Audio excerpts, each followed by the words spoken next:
For too long, we have simply not done that. The military has been forced by foolish and reckless politicians to focus on the wrong things. In many ways, this speech is about fixing decades of decay. Some of it obvious, some of it hidden. Or as the chairman has put it, we are clearing out the debris, removing the distractions, clearing the way for leaders to be leaders. You might say we're ending the war on warriors. I heard someone wrote a book about that.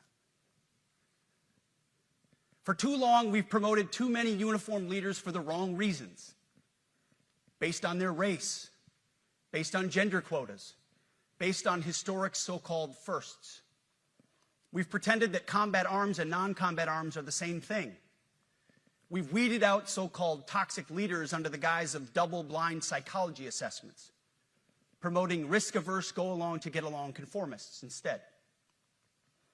You name it, the department did it. Foolish and reckless political leaders set the wrong compass heading, and we lost our way. We became the woke department, but not anymore.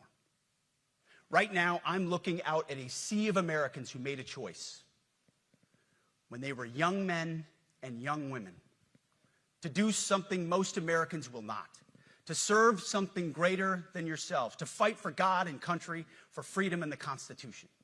You made a choice to serve when others did not, and I commend you. You are truly the best of America.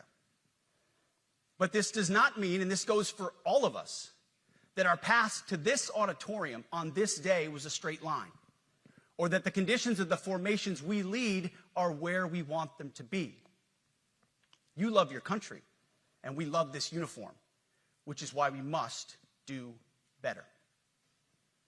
We just have to be honest.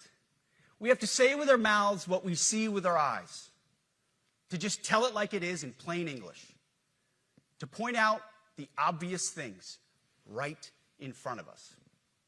That's what leaders must do. We cannot go another day without directly addressing the plank in our own eye, without addressing the problems in our own commands and in our own formations.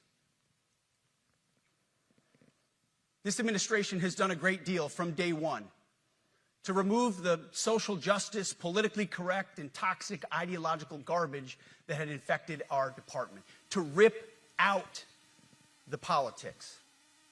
No more identity months, DEI offices, dudes in dresses.